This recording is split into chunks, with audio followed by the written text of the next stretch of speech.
Didn't seem to be great communication, Mel, between the two fielders there either. Ollie Hares is going to take his opportunity today to have a real go at things, and he gets underway in fine style. This is a chance he might not have had if it wasn't for that shoulder injury to Michael Jones. And Hares, the power-packed left-hander, will be desperate to grab it. To Scottish cricket, great tradition of it in the country. And Hares gets that a long way behind square and into the hospitality tent for 6. That's a good strike. He gets to double figures. Scotland have started confidently. That's exactly what Hares is in this side to do. So much power. He knows this ground well. He just helped that ball on its way. I hope they were holding onto their glasses tightly. There might be a few more heading that way today.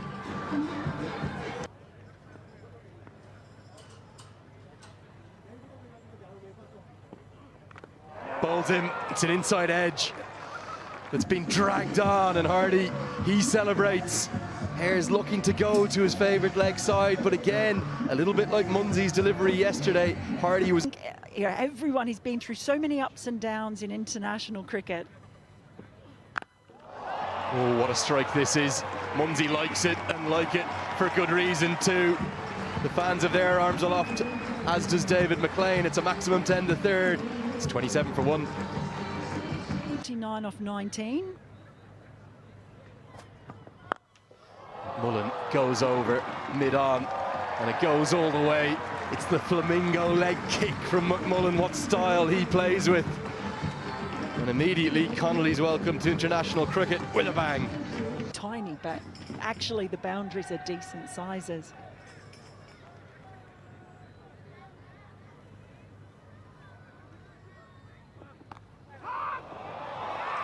Taken straight to the man. And Munsey, who's got all that power, was just looking to guide one away, but all he could do was pick out Travis Head at short third, and Green strikes back. Monstrous lot is Australian attack. Gets underneath that one, and it goes all the way. Well, there's a little release in the tension that had been building. McMullen frees his arms, and that is a mighty blow to finish the over. 74 for 3. Yeah, it's not been a huge amount for shorts, bowling short so far. Wears it well. And another one falls, tried to give himself some room, but foxed by Adam Zampa, and really frustrated there. Matt Cross couldn't really get going. Generally good against spin. He's up against one of the best in the world. Yeah, back to away. We've seen him try to play the sweep for varying success the over before has been, and when he's involved, that gives him the chance to be as confident as possible. And down on one knee, there's the elegant stroke. It's so languid, and it goes all the way, so McMullen breaks loose. Yeah, over-pitched from Zampa. McMullen needs no more invitation, just to pick it up, an extension of the arms. He's done this all the way through the series. As soon as it's full. To get that run rate moving in a direction that the home fans will like. Up above 8 and over now. Takes on long on. And Tim David holds on. Has to come forward. He's been exceptional in that position. And Leask does get one maximum, but then he's given it away. David takes another very good and very important catch, and as so often has happened, just as Scotland are getting going, a wicket falls. Yeah, it's that line again, isn't it? We've seen it throughout the course of the 3-match series here. That 5th or 6th stump, Scotland keep trying to drag it leg side. It was the undoing of Leask yesterday, it's the undoing of him today. That's ultimately been their downfall. What goes down the ground gets more than enough. He's going to get 6. It soars over the side screen and out of the venue. Oh, what a beautiful shot. We've seen him do that once already this week. Good area to target, isn't it, off Zampa? Not a huge amount to turn on offer, and 6 more to the total. Yeah, they've played others of cricket. What a take. Oh, that's superb. And a doff of the cap from Travis Head. McMullen, he can't believe it. I'm not sure if Head can either. An outrageous grab, plucking an apple from the tree. And it's going to see the back of McMullen. Massive wicket, big moment in the match. Travis Head, take a bow. Normally we say that about his batting, but oh my goodness gracious me. I mean, he'd off the cap earlier when he took a much simpler catch than that, and I sort of clocked it at the time. That Marcus Stones doesn't quite believe it himself. Back of the length over extra cover. Tries to go down the ground, but gets it absolutely nowhere. Mitchell Marsh nestles underneath it and holds on. Australia's catching generally when they've got there has been exceptional. A couple of half chances have gone down when they haven't quite got to the line of it, but Mitchell Marsh was never going to drop that, and Jarvis, he comes and goes very quickly. Yeah, name of the game of this situation of the innings, needing to accelerate that run rate. Jack Jarvis, we see, stays still looking to target his favourite area over long on, extra cover. Another roll of the fingers, holds in the surface, doesn't quite hit through the line of the ball, slices across it. Jack Jarvis, as soon as he hit it, he knew he was in trouble. Mitchell Marsh, bucket hands, he knows he's not going to drop that. He's smile on his face in Australia. It's the West Indies and some warm-up games in Zimbabwe. He's certainly done it for his club Grange here in Stockbridge, and we just need a couple to spark this crowd into life again. Bowls in, the off stump is gone, and brilliant from Hardy. It's a cross-seamer that may have just hit the skiddy surface and kept a tiny bit low. He's been very good, I must say, today. And Hardy has a second wicket to his name. Yeah.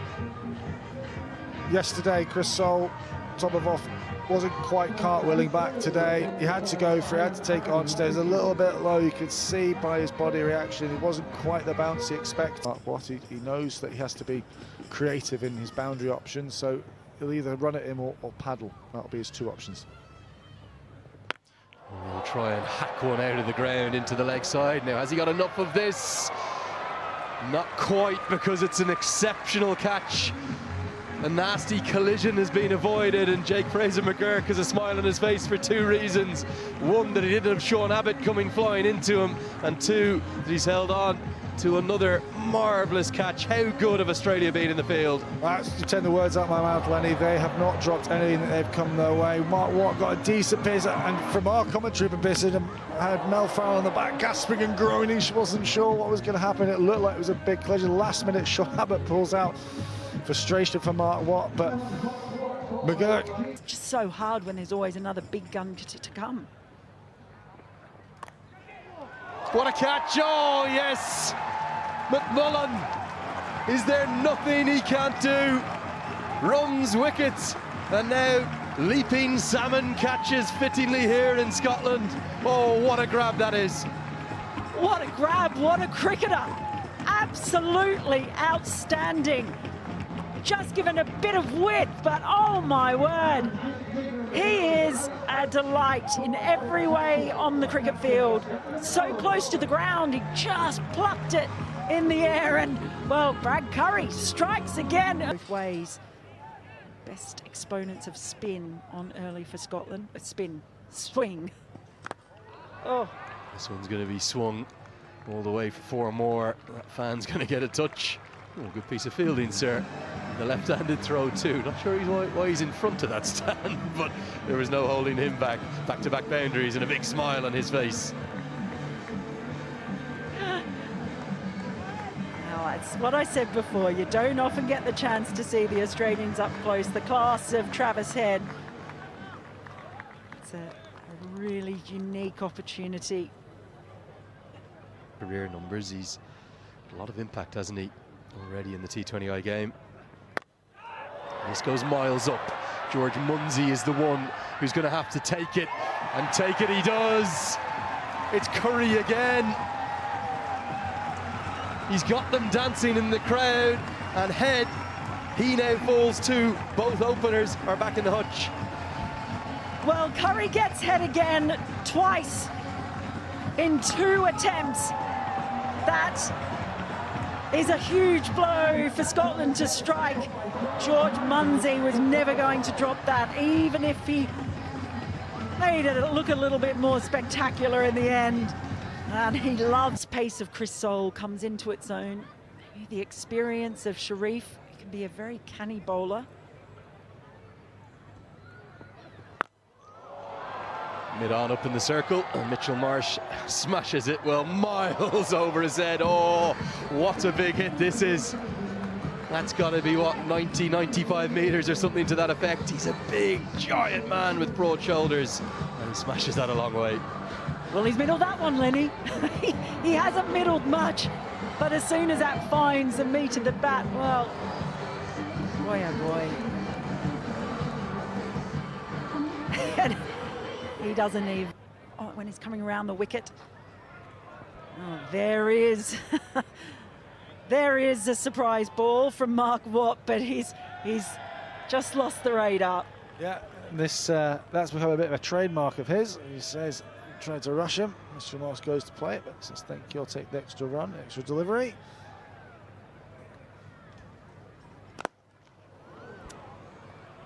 And that's going to be another 4 past the diving Watt. So this little tussle, on that occasion won by that man there. Yeah, bludgeons straight from Mitchell Marsh's. Didn't quite, a little bit of width, that's all he needed, just on that 4th stump line. And Mitchell Marsh says, thank you very much for staying very leg side of the ball to allow his hands to access it. Not the worst ball in the world, but on this pitch, it's gone for 4. The Soul comes in to retrieve the ball. It's been thrown back in. Due to that wide. Watt's got 1 more to go. I think it was actually Cameron Green hitting the ball past him on that occasion.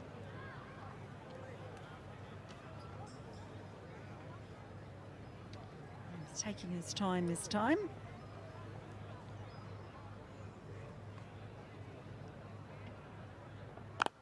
Gets underneath this one and throws everything at it. That has gone miles, and Andrew Leonard, Lenny with the fielding. Oh, one of Ireland's finest. He bowls leg spin, he fields the ball, but finishes the over with a 6. Australia, 79 for 2.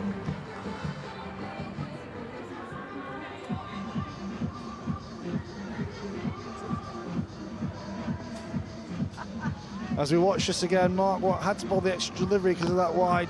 Goes a little bit too full, bowls that 1-step length that all spinners want to avoid. And Andrew Leonard, he's hidden around there somewhere. The sun on his bowling to try and gain an extra yard, gain those skills. And he's been a successful start to his international career. Oh, and he's got him, he's got a wicket. And it's the big one of Marsh. Well, it's been a tough series for Jack Jarvis, but that brings a smile to his face, cleans him up. And the change in bowling has worked. Marsh has to depart. Yeah, brilliant from Jarvis. All he's done is come in and hit the length he wanted to. We talked about how he struggled in that first game and he went the distance there. Once again, that line outside off stump. Batters trying to drag it on this slow Grange surface to the leg side, not being able to pick up the pace of the ball. And he's absolutely delighted. Well, he does get this one though, Green. That's gone. And it's felt like a little while, but it's another 6 to Green, who's taken up the mantle now. Once again, a little bit, it feels like as the young kid's delighted he has a chance to throw the ball. But once again, Scotland's trot, as soon as... He wanted to eventuate in something. Brings out the reverse, and it's a mighty one too. Brilliantly played by Green. You could see what Mark Watt was doing, and he responds with another mighty Mo. Brilliant, just brilliant. Look at that. He identified that he's gone, well, I'm going to put the protection right in front of the bat. I don't expect either of you to go behind square. Cameron Green goes, okay. To miss hits. Lenny, I think there's a normal person's miss hit, and there's a Tim David miss hit. We thought for a very quick second there might be somebody. Just 19 required from here for Australia. This goes almost to the heavens. It's gone so far. It's going to be a catching opportunity, and it's held on to. There it is, the just desserts, the just reward. Poor Chris Soule, it's another T20 eye wicket for him, and a bit of late joy for the Scottish fans. Yeah, finally got the length right with that slower ball. We were talking about either you get it head height or get it top of the stumps there. Gets it top of the stumps. When you do that, what happens to the batter is they can't get their hands to the ball. They almost double hit. It goes high into this Edinburgh blue sky. Jack Jarvis settles himself underneath it. Brilliant catch. Australia now move on.